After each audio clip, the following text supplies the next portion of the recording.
कहानी है गोरखपुर स्थित एक प्लांट की, जिसने यहाँ के लोकल निवासियों की ज़िंदगी नर्क बना दी है। वहाँ बसता था ना, यहाँ सुनाई नहीं देता है, कोई नहीं सुनाता था, एकदम नहीं। कितने पीलिया हो जा रहा है, कितने कल खांसी टीबी हो जाएगा, कितने किडनी सड़ जाएगा, कुल परेशानी है। खाली पानी गैस सड़ जाएगा। ये आमतौर पर पानी सफ़ेद होता है, लेकिन ये पूरा गाढ़े पीले रंग में ये पानी। ये दोनों किडनियाँ खराब हो गई। अच्छा, तो जब आप डॉक्टर को दिखाए तो वो ये बोले कि मतलब गंदे पानी पीने की वजह से। हाँ से तो 3-4 लोग बहरे भी हो गए और राख से 3-4 लोग अंधे भी हो गए। ये सर इसी इधर ना हमारी आँख खराब हो गई, एक बार केवल दवा कराया हुआ, हमारी ये आँख बाएं एकदम खराब है, साफ से दिखाई नहीं दे रहा था। अगर छत पे सो लिया जाए तो सुबह समझ लीजिए कि चर्म रोग खुजली तो हो ही जाना है, तो पूरा गांव एकदम इसलिए राखी हो जाए। 70% खेती जल गई है और सिर्फ आईजीएल के पानी से। लेकिन जितना प्रदूषण ये सारे पूरा गिरा मिल के निकलता है, आईजीएल उसका 2 गुना प्रदूषण अकेले निकालता है। जैसे 60 साल के अंदर ये लोग मर जा रहे हैं यहाँ पे, किसी को कुछ हो जा रहा मर जा रहा है। तो आगे यही संभावना लगता है कि ऐसा कुछ कि 4-5 पीढ़ी के बाद शायद यहाँ की जनसंख्या ही समाप्त हो।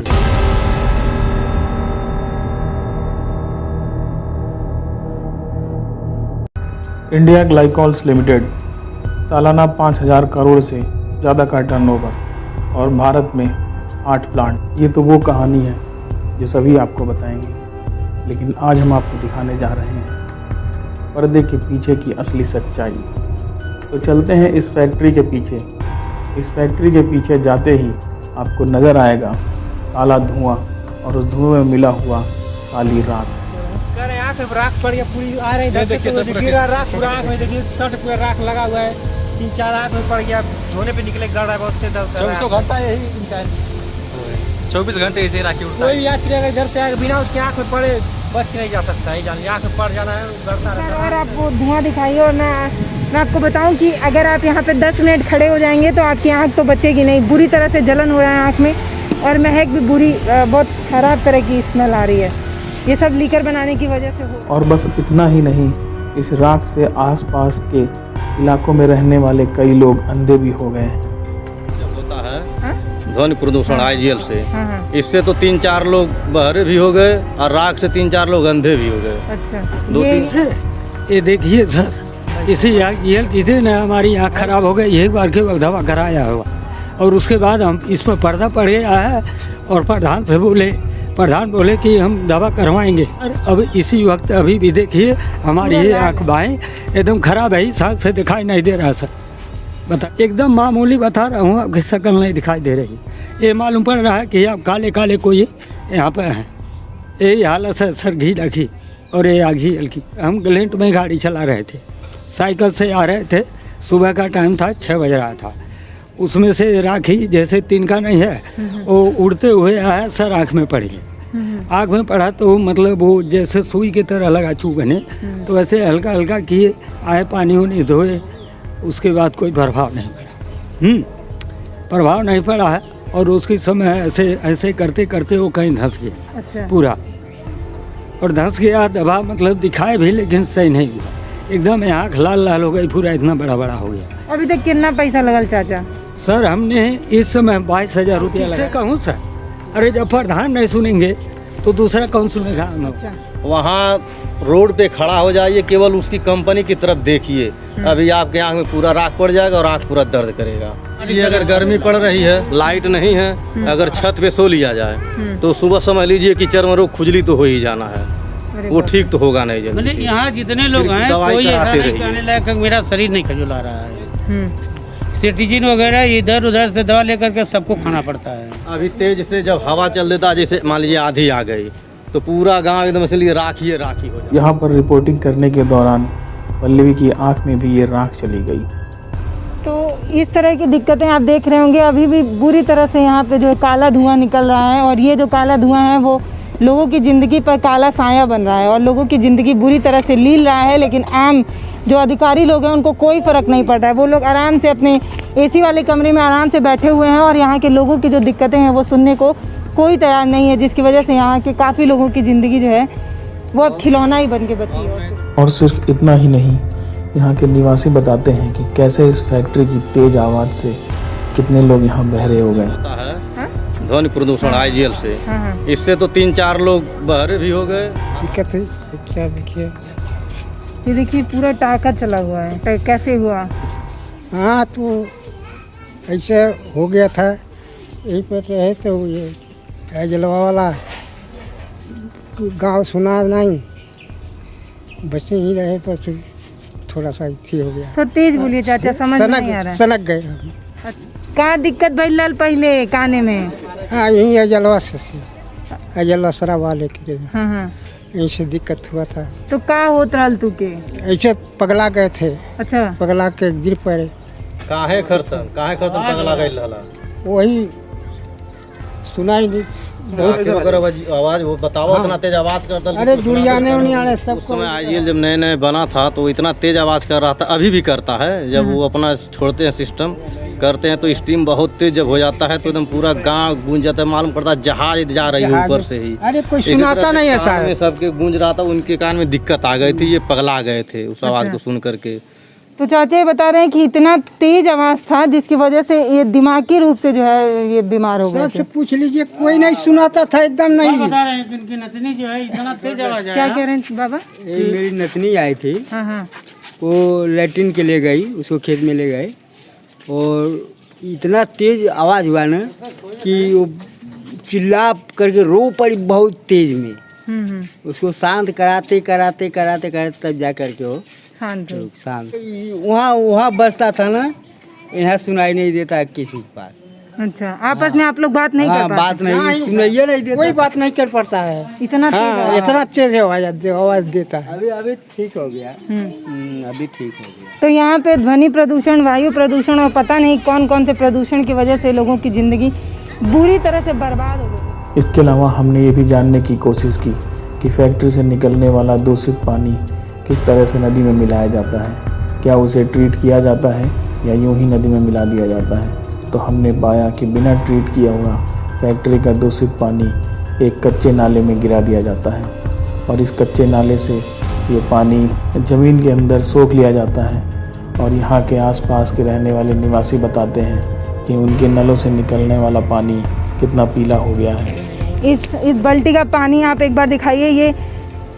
ये आमतौर पर पानी सफ़ेद होता है, लेकिन ये पूरा गाढ़े पीले रंग में ये पानी है। और इसका कारण ये है कि ये जो फैक्ट्री से लीकर निकलता है उसकी वजह से यहाँ पे जो है ये पानी ऐसा हो रहा है। और अभी आम लोगों से जानने की कोशिश करेंगे कि किस किस तरह की दिक्कतें जो है इन लोगों को फेस करनी पड़ती हैं, इस पानी से क्या क्या समस्या होती है। तो ये बताइए, इस पानी से क्या क्या दिक्कत आती है? मैडम, यहाँ का पानी पीने लायक नहीं है। यहाँ पे जुड़ियान गांव के जितने लोग हैं सब लोग पानी खरीद के पीते हैं। रोज़ाना 20 रुपया का 1 जार मिलता है, लोग वही पानी खरीद के पीते हैं। और जब कंपनी लगाई गई तो गांव वाले से कहा गया कि सबको रोज़गार मिलेगा, किसी को कोई दिक्कत नहीं, लेकिन यहाँ पर न किसी को रोज़गार मिला न कुछ मिला। और गांव वालों को केवल प्रदूषण और ख़राब पानी पीने को मिलता है और कुछ नहीं मिलता है। पानी से बहुत लोग का किडनी खराब हो गया है गांव का, बहुत लोग दमा के मरीज हो गए हैं। अच्छा। बहुत लोग मतलब मृत्यु दर बहुत ज़्यादा है यहाँ पे। जितेंद्र कुमार। अच्छा, तो क्या दिक्कत है आपको? हमारा किडनी, दोनों किडनियाँ खराब हो गई। अच्छा, तो जब आप डॉक्टर को दिखाए तो वो ये बोले कि मतलब गंदे पानी पीने की वजह से? हाँ जी। अच्छा, तो कितना पैसा लगा चाचा अभी तक आपके इलाज में? अब तक कम से कम 8-9 लाख रुपया लग 8-9 लाख लग गया जी। कोई मुआवजा वगैरह कुछ मिला आपको? कुछ नहीं मिला। नहीं, कुछ नहीं। बहुत जगह दौड़ा बहुत अपना आदमी, कई बार हमने दे चुका, बाकी कहीं कुछ नहीं हुआ। कहीं आप ऐसे लिखित कार्रवाई किए तो भी आपकी बात कोई नहीं नहीं, सुना? कोई नहीं सुना। 2 बार योगी जी को भी कागज दिया गया, बाकी कुछ नहीं हुआ। कोई सा है कि गांव में कल तक पानी की सुविधा नहीं है। पानी खरीद के पीते हैं, तो जब पानी खरीद के पीते हैं तो कहते हैं परेशानी तो होगी, कि तो पीलिया हो जा रहा है, कि तो कहते खांसी टीबी हो जाएगा, कि तो किडनी सड़ जाएगा, कुल परेशानी है। खाली पानी की व्यवस्था आप लोग कर लिए, पानी की बहुत परेशानी। अच्छा, ये नल से जो पानी निकलता है पियर हो जाता है। हाँ, उससे क्या क्या दिक्कत आती है? पीलिया हो जाता है। नहीं, कपड़ा वपड़ा जो धुलती है उससे? कपड़ा पीला हो जाता है, कपड़ा भी पीला हो जाता है, एकदम चिकनाहटपन भी है पानी में। बर्तन सर्फ माज के माजे ना तो चिकनाहट रहती है। इस गांव की हालत ये है कि सिर्फ पानी न होने की वजह से तमाम तरीके की दिक्कतें आ रही हैं। किसी को किडनी का प्रॉब्लम है, किसी को कैंसर हो जा रहा है, चाची बताई थी पीलिया भी हो रहा है। तो इस तरह की दिक्कतें हो रही हैं। तो आप एक मूलभूत सुविधा जो आपको पहुंचानी चाहिए गांव तक, वो भी यहाँ तक नहीं पहुंच पा रही। और आपको एक बहुत बड़ी बात बताऊं तो आप जान के हैरान रह जाएंगे कि जहां हम खड़े हैं ये गोरखपुर गीडा है, और यहाँ से गोरखपुर बहुत ज़्यादा दूर भी नहीं है। तो यहाँ से सीएम योगी भी जाते होंगे और सांसद जो रवि किशन है शायद वो भी कभी इधर से गुजरे होंगे, लेकिन किसी के कान में इन लोगों की समस्याएं जो हैं वो पहुंच नहीं रही हैं, इन लोगों की परेशानी किसी तक नहीं पहुंच रही है। और योगी जी जब आए थे तो सबके दिमाग में ये चल रहा था कि गोरखपुर की तो दशा तो बदल ही जाएगी, गोरखपुर जो है तमाम तरह की परेशानी जो है गोरखपुर में ख़त्म ही हो जाएगी। लेकिन परेशानी यहाँ के लोगों की ख़त्म नहीं हुई, दिन प्रतिदिन परेशानी यहाँ की बढ़ती जा रही है, जिसकी वजह से जान जो है वो खिलौना बन गई है। और बड़े बड़े अधिकारी लोग और यहाँ के जो गीडा के जो भी लोग होंगे वो लोग यहाँ के लोगों की जान को खिलवाड़ समझ रहे हैं, जिसकी वजह से यहाँ के लोगों की जान जो है वो मजाक बन के रहेगी। इसके बाद हम लोगों ने रुख किया फैक्ट्री से सटे आसपास के गांव के खेतों का, तो हमें जो सच्चाई पता चली वो चौंकाने वाली थी। फैक्ट्री का दूषित पानी नदी और नहरों में मिलकर आसपास के खेतों में लहलहाती फसलों को जला रहा था। इससे बड़ा दुख देने की बात ये थी कि इन किसानों को इनकी बर्बाद हुई फसलों के बदले कोई मुआवजा नहीं मिलता है। पीछे आप देख रहे हैं ना, यहाँ पर कुछ समय पहले धान की फसल थी, लहलहाती हरी फसल, जिसको देखकर लोग ये सोच रहे थे कि एक समय जब ये धान की फसल पैदावार इसकी होगी तो किसी के घर में अन्य माता बरसेंगी, पैसा बढ़ेगा। लेकिन आज ये जो आप देख रहे हैं बुरी तरह से तबाह हो गया है, और इसके पीछे जो है ऐसी ही कंपनियां जिम्मेदार हैं। आप देख रहे हैं कितना बुरी तरह से यहाँ पे वायु प्रदूषण हो रहा है, और यहाँ खड़े होने की हालत में हम खुद नहीं हैं। अगर ये चश्मा ना लगाया जाए तो आँख से देखने लायक भी हम नहीं बचेंगे। ये बताइए ये कैसे हुआ, ये खेत कैसे बर्बाद हुआ? ये बाढ़ आई थी आमी नदी की, और उसी में ये मौका पा गए, अपना गंदा पानी डाल दिए। आमी तो बाढ़ चला गया, लेकिन इनका पानी रुका हुआ, इनके पानी से फसल बर्बाद हो गया है, सड़ गया सब, सड़ गया पूरा सब। ये जिसकी आमदनी पर असर पड़ा है उसको कोई मुआवजा तो देगा नहीं, क्योंकि कहेंगे कि बाढ़ आई थी और बाढ़ चली गई। क्या इस खेत की जांच होगी? क्या कोई आएगा इसको देखने? क्या कोई अच्छा कोई मुआवजा वगैरह मिला कि नहीं मिला? कोई मुआवजा नहीं मिला। मुआवजा के लिए एसडीएम के वहाँ अभी दरखास्त पड़ा है, आप लोग विज्ञापन भी देखे होंगे, लेकिन अभी उस पर कोई सुनवाई नहीं है, कोई सरकारी मुआवजा भी। पानी एकदम बिल्कुल पूर्ण रूप से अशुद्ध हो गया है, पानी भी अशुद्ध है और पूरा वायुमंडल प्रदूषित है। छत पे हम लोगों की राख गिरती है। आईजीएल इतना ज़्यादा प्रदूषण फैलाता है जिस पे हम लोग मतलब बिल्कुल इस क्षेत्र की खरैला, भपसा, तेनुहारी, जुड़ियान, इस चारों पांचों गांव के लोग पूर्ण रूप से त्रस्त हैं। भरवटिया वालों का जीना दुर्लभ है। और रही बात जल प्रदूषण की, तो हमारे यहाँ खेती का इस समय हालत यह है कि लगभग 70% खेती जल गई है, और सिर्फ आईजीएल के पानी से। जितना प्रदूषण ये सारे पूरा गीडा मिल के निकालता है, आईजीएल उसका 2 गुना प्रदूषण अकेले निकालता है। किसान हाथ में फावड़ा उठाता है खेती करने के लिए, ये लोग हमें मजबूर कर रहे हैं उस फावड़े को किसी और रूप में प्रयोग करने के लिए। यहाँ पे बाढ़ के पानी से खेत गला है, तो महोदय हम बता दें यहाँ पे बाढ़ ग्रस्त एरिया बिल्कुल नहीं है। अच्छा। यहाँ बाढ़ बिल्कुल नहीं आता है, बाढ़ का पानी नहीं आता है। आमी नदी में बाढ़ की वजह से जो एक नाला है जिसमें दबाव बनता है, और उसी नाले से ये लोग पानी को नदी में गिराते हैं, और जब दबाव बन जाता है तो आईजीएल अपना उसी समय पोखरा वगैरह साफ़ करके केमिकल युक्त पानी छोड़ देता है। बरसात का मौसम होता है, पानी भरा होता है, और उसी पानी से पूरी खेती, तेनुहारी, भपसा, खरैला, अणिला पार, कुल्हुई, कैली, गाड़र तक की खेती पूर्ण रूप से नष्ट हो गई है। मौके पे जाके कोई मुआयना कर ले। बात मैं आपको बताऊं तो जब यहाँ पे बाढ़ आती है तो प्रशासन की तरफ से और अधिकारी लोगों का ये कहना होता है कि दरअसल ये जो फसल बर्बाद हुई है वो बाढ़ की वजह से बर्बाद हुई है, लेकिन आम लोगों का ये कहना होता है कि केमिकल छोड़ देने की वजह से फसल खराब हो गई है। तो बस 2 पक्ष की बात होते रह जाती है और मुआवजा नहीं मिलता है। इस साल भैया का बताना ये है कि इस साल अगर ऐसा कुछ हुआ तो यहाँ के लोग जो है अब गंभीर हो चुके हैं, और अब ऐसे आश्वासन से काम नहीं चलेगा, अब कठोर कार्रवाई इनको चाहिए।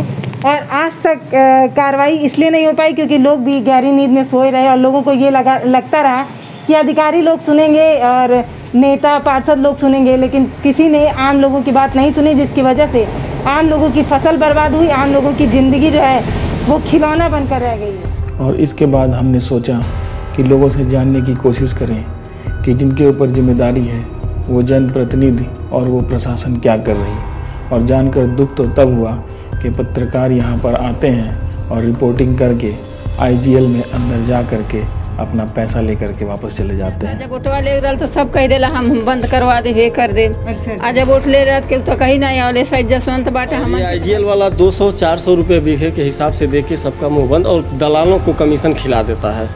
अच्छा। जो यहाँ के जनप्रतिनिधि होते हैं उनको कमीशन खिला देता है और सारा मामला के पास गया एसडीएम के पास गया लेकिन तो कोई मतलब कुछ सुनने नहीं आता, कोई नहीं आता है, कोई सुनवाई नहीं, कुछ सुनवाई भी नहीं होता है। यहाँ पर हमेशा ऐसा ही पानी देता है। आप लोग की तरह बहुत लोग आए थे लेकिन कुछ हुआ नहीं। बातचीत किया गया, सब लोग कहे कि हम जो है उनके खिलाफ कार्रवाई कर नहीं सकते हैं क्योंकि बड़े बड़े अधिकारी हैं, हमसे ऊपर हैं, वो लोग अपना विज्ञापन हम लोगों को मिलता है, हम भाई उनके खिलाफ कुछ नहीं कर सकते हैं। उसके बाद हमने ग्राम प्रधान से बात की और जानने की कोशिश की कि आखिर जनप्रतिनिधि क्या कर रहे हैं।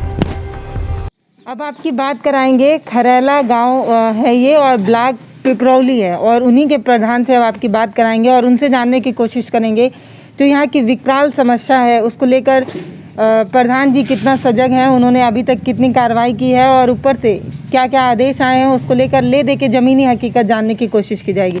क्या नाम पड़ेगा आपका? मैं ग्राम प्रधान चंद्रभूषण सिंह। हमारे यहाँ गीडा की पानी की समस्या है। गीडा की पानी आईजीएल कंपनी का आता है, जिस पेड़ पर जिस पौधे पर वो चला जाता है वो सब जल कर के ख़त्म हो जाते हैं। यहाँ तक कि जीव जंतु मेढक मछली कुछ भी नहीं बचे हैं। अच्छा। सब लोग मर गए हैं। इसके लिए एसडीएम महोदय को हम दिए, आश्वासन मिला था कि प्रधान जी आपके कथनानुसार देख करके उचित मुआवजा दिलवाएंगे, लेकिन आज तक कोई मुआवजा की बात नहीं हुई। लेकिन एक सवाल आपसे ये है कि यहाँ पे ये कहानी हर साल ही होती है। जी सर जी। तो हर साल से आप एक ही परेशानी को लेके परेशान हो रहे हैं और अभी तक यहाँ के लोगों को मुआवजा एक को बार मिला नहीं? एक बार नहीं मिला, किसी बार भी मुआवजा लोग नहीं दिए और हर साल फसल इसी तरह नष्ट हो जाती है। और हर बार आप लिखित देते हैं सर। हाँ। और हर बार सिर्फ आश्वासन देते। तहसीलदार साहब महोदय आए थे, कानगो महोदय आए थे, लेखपाल जी आए थे, कहे प्रधान जी आप कार्रवाई होगी, लेकिन ठंडे बस्ती में सब चला गया। बताइए कि क्या सोचते हैं कैसे ख़त्म होगी परेशानी, क्योंकि हर साल आप आश्वासन मिलेगा। बात सिर्फ खेती की नहीं है, खेती की तो एक समस्या है ही, इसके अलावा यहाँ सबसे बड़ी समस्या पानी की है। पानी की वो गीडा अपना नाला बनवा दे, ट्रीट प्लांट जहाँ जमीन लिया है अनिला पार में वहाँ तक पक्की नाली बनवा दे, हम लोग की समस्या खत्म हो जाए। अच्छा, बोलने से होगा? नहीं सर, बोलने से नहीं होगा, करने से हम लोग माननीय विधायक जी के पैड पर शासन को दे दिया गया है कि पक्की नाली बन जानी चाहिए। कब दिए थे आप? 1 महीने हो गए। अच्छा, उससे पहले क्या कर रहे थे?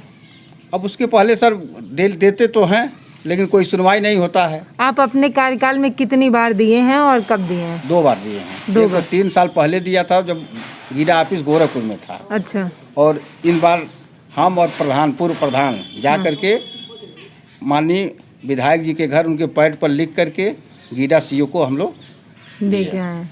मैं ये पूछना चाह रही हूँ कि आपके बाद कोई और प्रधान बने या आप ही बन जाए तो फिर आप यही रोना रोएंगे कि कोई सुन नहीं रहा है, कोई सुन नहीं रहा है, कोई सुन नहीं रहा है। अपने स्तर से सर हम कागज दौड़ा रहे हैं। लॉकडाउन के चक्कर में प्रदर्शन भी नहीं कर पा रहे हैं। अच्छा, यही सब समस्याएं हैं। तो लॉकडाउन तो अभी लगा है ना? प्रदर्शन तो आप पहले भी कर सकते थे। पहले प्रदर्शन हुआ था। अच्छा, हुआ था, तब भी कोई कार्रवाई नहीं? कोई कार्रवाई नहीं। प्रदर्शन तो हर साल, इन साल लंबा प्रदर्शन हुआ होता है, काफी नुकसान हुआ है। अच्छा। लेकिन लॉकडाउन के चलते हम लोग बेबस हैं। अच्छा, ये जो किसान लोग होते हैं, आप अपने गांव के ही बताइए कि आपके गांव में ये जो किसान लोग जो खेती कर रहे हैं उनमें बहुत से लोग ऐसे भी होंगे जिनकी अपनी खेती नहीं होगी, दूसरे की खेती अधिया लेके कर रहे हैं। जी सर। तो उन लोगों की समस्याएं और परेशानी है। आप व्यक्तिगत रूप से क्या कर रहे हैं ऐसे किसानों के लिए? ऐसे किसानों के लिए हम जो दूसरे का अधिया खेत बो रहा है उसके नाम से पड़ताल करके हमने शासन को भेज दिया है कि जो उसको बोया है वो पाए, क्योंकि जिसका खेत है वो मुआवजा पाए। हाँ। जो लागत लगाया है वो मुआवजा पाए। उसका नाम हम लोग दिए हैं। ऐसा हुआ है? ऐसा हुआ है। हर बार कई तरह की समस्याओं में एक समस्या ये भी आती है कि जब ऐसे बाढ़ या कुछ ऐसा आता है तो जिसके नाम की ज़मीन होती है वो पा जाता है मुआवजा, लेकिन असल में मिलना चाहिए जो लगाया है भर्ती, जो फसल लगाया है उसके नाम हम लोग लिख करके शासन को दिए हैं कि मुआवजा वो पाए। पानी की वजह सर 3 लोग हमारे यहाँ डायलिसिस पर थे। अच्छा। 2 महीने पहले 3 लोग एक्सपायर कर गए। यहाँ प्रदूषण आँख वाली सबसे समस्या है कि हम लोग गीडा में जाते हैं, अगर बिना चश्मा के चले गए तो आँख में राख का कण पड़ जाएगा, उससे हम लोग काफ़ी परेशान हैं। बच्चों में किस तरह की परेशानी होती है? बच्चों में परेशानी, सांस लेने में दिक्कत, कोई अगर बच्चा जल उल जाता है तो जल्दी ठीक नहीं होता प्रदूषण से। अच्छा। आईजीएल का धुआं जमीन पकड़ के चलता है। अभी इस समय उत्तर से बिहार अगर बहने लगे, हम लोग यहाँ बैठे हैं, यहाँ रह नहीं पाएंगे, पूरा अंधेरा हो जाएगा। अच्छा। आईजीएल के धुआं से पूरा अंधेरा हो जाएगा। ये सबसे बड़ी बात ये बता रहे हैं कि अगर घाव लग जाए किसी बच्चे को तो वो घाव जो है वो ठीक से भर नहीं पाता है, क्योंकि प्रदूषण यहाँ पे इतना ज़्यादा। जब उसका प्रधान जी का ये कहना है कि उन्होंने लिखित दस्तावेज तो एक दफ्तर से दूसरे दफ्तर बहुत दौड़ाए, लेकिन वहाँ से कोई भी मुआवजा नहीं आया है। सिर्फ आश्वासन मिला और कई साल से आश्वासन मिल रहा है, और बस यही आश्वासन जो है वो किसानों की रोटी होगी शायद, इसीलिए अधिकारियों को कोई फ़र्क नहीं पड़ता है। तो हम आपकी बात करा रहे थे प्रधान जी से, और इनकी भी समस्या जो है वो यही है कि ये भी यही कह रहे हैं कि कई दफ्तर गए लेकिन कोई सुनने वाला नहीं है। अब यही समझने की बात है कि कौन है जो कान में तेल डाल के सोया हुआ है और उसको कोई फ़र्क नहीं पड़ रहा है कि मतलब इंसान जो है वहाँ रोज़ मर रहे हैं, दिन दिन एक एक पल घुट रहे हैं, क्योंकि यहाँ पे सांस लेने में इतनी दिक्कत है। ये जो फैक्ट्री के पास से रास्ता आता है वहाँ से आने जाने में काफ़ी दिक्कत होती है। तो यहाँ के लोग जो है वो रोज़ ही मर रहे हैं, हर एक दिन हर एक घंटे जो झेल रहे हैं वो हम जैसे आम लोग नहीं समझ पाएंगे। हम आपको सिर्फ चंद मिनटों का एक वीडियो बना के दिखा सकते हैं, लेकिन इनकी समस्या हम नहीं बांट सकते हैं। तो सोचने की बात ये होगी कि जिसके ऊपर जिम्मेदारी आती है वो क्या करेंगे, इस वीडियो को देखने के बाद क्या करेंगे, या इससे पहले वो क्या कर रहे थे, ये एक सवाल तो है। आगे आपका कोई सलाह या सुझाव हो तो वो कमेंट बॉक्स में लिखें। इस वीडियो को बनाने का उद्देश्य सिर्फ इतना नहीं है कि हम सिर्फ समस्याओं को दिखा दें। हम अपने इस वीडियो के जरिए प्रशासन और सत्ता को जगाने की कोशिश भी कर रहे हैं, ताकि वो जगें और इस फैक्ट्री द्वारा हो रहे पोल्यूशन पे नियंत्रित करने की कोशिश करें।